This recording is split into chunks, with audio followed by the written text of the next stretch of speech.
What's going on, guys? I'm Bill and welcome to Bill's How To. Today I'm going to be showing you guys how to fix flaking, peeling, bubbling paint. As you can tell here, this is all cracked all throughout the ceiling. If I run the scraper along it, you can see everything just wants to flake off. Now I've already repaired this ceiling right here, which used to look like this. And also the bathroom ceiling in here, which used to look like this. So now I've got this little section here that I've completely missed, to be 100% honest, and I just realized that I had to do this on here as well. So I'm going to show you guys just how easy it is to repair and a few little tips and tricks and my magic little secret, which I'm about to show you guys in a second. So let's get straight into it, guys. Let's do this. So the first thing we need to do is take a scraper and remove any of that loose material. Remove as much as possible. This is going to make our process much easier and a lot more effective. So this one you'll probably scrape back almost all the way across this little section here. And we're pretty lucky that I forgot, to be 100% honest, because I wasn't going to record this section or this video simply because I'm doing a little bit hard on time. But luckily I forgot this section here, so you guys will get to see just how it is that we repair this section here.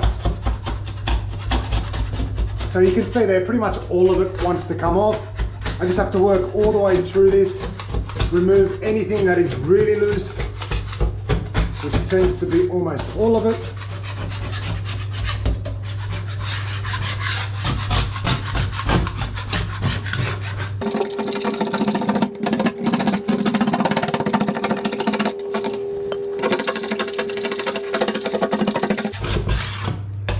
Now this here is in a bathroom, so it's a pretty common place for things like this to happen, especially when you've got poor ventilation. So more than likely the windows were never opened.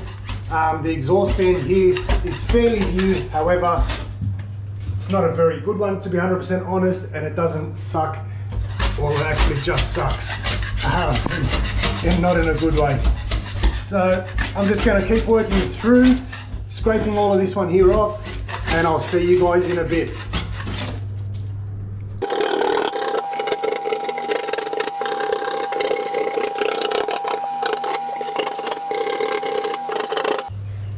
Now, in case you're doing this at home and you feel like too much of the paint's coming off and you're going to create more work for yourself, it's not 100% correct, because the less of the existing paint that's still adhered to this ceiling, the less patching we're going to have to do. So if I can remove all of this, I'd honestly prefer to remove all of it. It's going to make my patching minimal, which at the moment looks like we might not really have to patch much, if any. We're just going to see how we go and see if this all comes off to the edges. If not, we might just have to patch a little bit of the edge and blend everything in.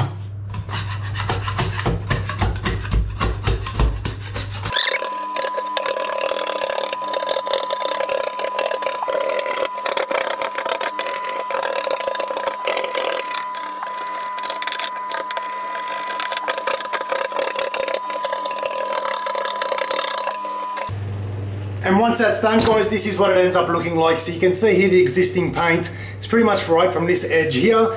This section here is still adhered to the ceiling fairly well, but as you can tell, there's pretty much no primer on here. Nothing's adhered properly, and if it did, well, the primer's gone as well. What we're going to do next is take a sandpaper and we're going to just feather off this edge here. So from the paint that's still on the ceiling over to the bare plasterboard. And the reason why we do that is that's going to help transition over from our painted section to the non-painted section once we run some joint compound over the top. Now we're just going to do a very light skim with the joint compound, and the more you feather this edge here off, the less we're going to have to work our joint compound. So there's not going to be as much work involved. So we're just going to feather it off, make sure there's no hard edges.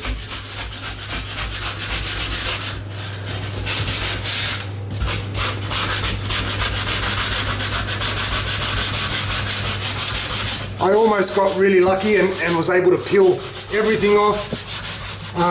But luckily for you guys, you're going to get to see what happens when you can't remove all of it. And don't get too concerned when you try and remove all of this and you find there's some sections that come off and some that don't. What I'm gonna show you next is a little secret weapon that I'm gonna use, and that is the best way to go around this. So now that all those edges have been sanded, they're all feathered off, what we do now is I'm gonna be using this stuff right here. Now this here is from Cromlin, it's called Aqua Block. The main purpose of this product here, even though it's got 4 main purposes, it's a primer, sealer, binder, and undercoat, all in one. There's a few other brands that make this in case you don't have this in your country. Dulux make it, it's called Precision. The main thing we're after here is the sealer and the binder. There's also Zinza make it as well. It's called Peel Stop. Awesome little product. With the Zinza one, it's actually cheaper than this one here, but the Zinza one is, it's a clear finish on it. So because we're going onto a ceiling here, it's going to be a lot easier for me to apply a white binder or a white sealer on top of this surface here. And what that's going to do is, if you've got any more existing flaking stuff up on top, not only are we going to seal this whole area off, but it's almost like a glue. So it's going to basically allow everything to stick back to the ceiling and also bind to itself. So any loose material that's up there, it's going to bind everything together, and it's going to give us an awesome little finish so that we can apply our joint compound and also our paints. Now this stuff is pretty thick, so if you feather this off really well, you could probably almost go through 2 coats using the binder, and then you might not even have to use the joint compound. So what I'm going to do first is I'm going to apply the binder sealer, the Aqua Block from Cromlin here. Over this, I'm going to go 2 coats over the top, and we're going to see the finish. If it's still very obvious, what I'm going to do then is I'm going to apply some joint compound, skim over the edges here so that we can have a nice transition from the painted surface to the non-painted surface. Once that's done, then we can give it our final coat of paint, and we're ready to go, guys. So let me get my tray ready, my roller ready, and I'll see you guys in a bit. Alright, so I've applied some masking tape all the way around just to make sure I've got a nice clean edge, and that way I don't have to be as careful. I can quickly move along. As I said, I'm running a bit behind on time. I'm going to also be working straight out of the bucket here with a brush. And what we're going to do is just cut in all of this section here, all the way around the edges, and then we're going to roll everything in. So like I said, this one here is the binder, so that means that it's going to allow everything to stick nicely to itself. Or to anything that's really there. It's going to give us a perfect little platform. So make sure you cut in everything and then roll it all in. It's a little bit strong smelling, so if you want, you can open up a window.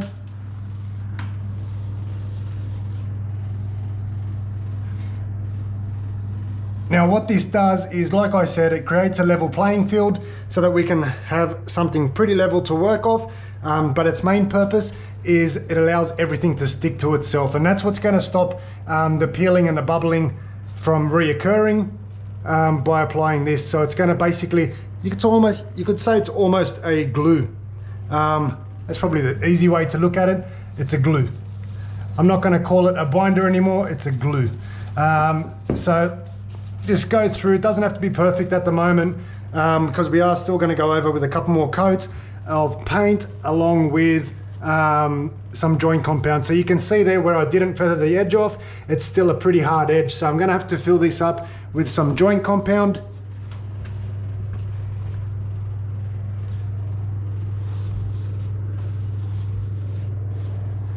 So if you haven't already done so, make sure you like, comment, and subscribe, because my whole channel is dedicated to helping you guys. So you guys get awesome little tips and tricks that nobody really wants you to know, and the reason why they don't want you to know it is because then you can do it yourself and they won't get paid, or they can't charge you that much for it anyway. A lot of people unfortunately aren't very honest these days, and they will take advantage of you if they can. So you can see how thick this stuff is.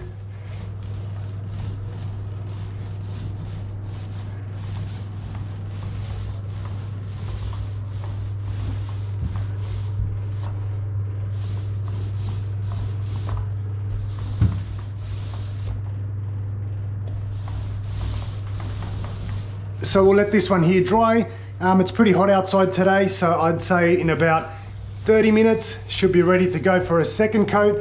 Usually this would take probably about 40 minutes, an hour, something like that, an hour to 2 hours before recoat. But in this case here, it is really hot today. So I'd assume probably about 20 to 30 minutes, and I'll be back for the second coat. So repeat the same process for the second coat, cut in, roll in, and to be honest, it took probably about 20 minutes to dry. It is that hot today, melting away. So just repeat the process, cut in, roll in, and then I'll see you guys in a bit, ready for our joint compound.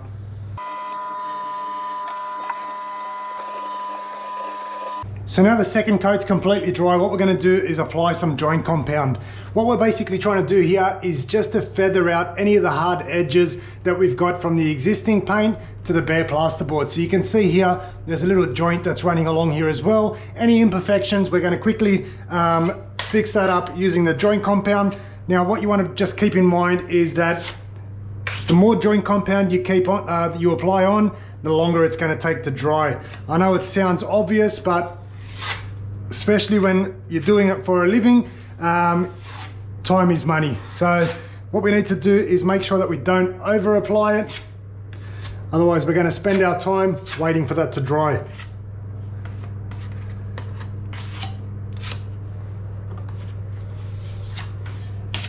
So that's basically all we're doing now, is just trying to feather out those edges, get a nice blend, and thin it out as much as we can.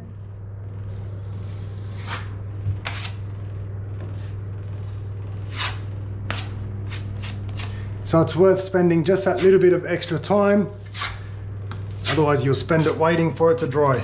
So once the joint compound is set, you're ready to get started on sanding. Now what I like to do in times where I need a little bit more control with the sandpaper, I simply take a piece, I fold it in half, and I do it by hand.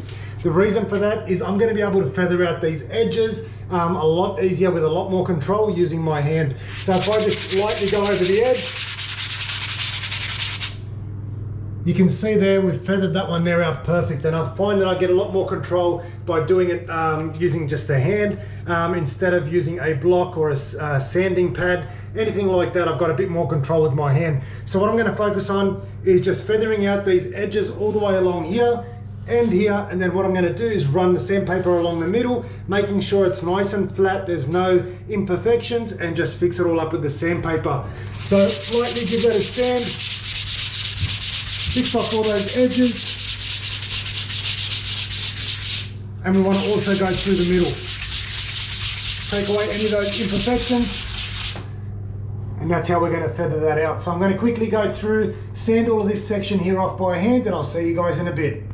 So now we've got the area completely sanded, nicely feathered off. What we're going to do is take a rag, which is probably the most important part of this step, and wipe everything down. The last thing you want is dust to be still stuck in there. Try and put paint or primer over the top and it doesn't stick, and then you're back to square one with peeling and paint, bubbling paint. So make sure you wipe everything nice and clean all the way through with a damp rag, and then we can get started on painting. Now what I'm going to be doing, generally speaking, you should be applying a primer and then the paint, but what I'm using is a paint and prime all-in-one from British Paints. I've shown you guys that in the past. So what I'm going to be doing is cutting in once again and then rolling all-in-one product. Save myself a little bit of time, and we're almost at the finish mark, guys. So I'll quickly get this one here done.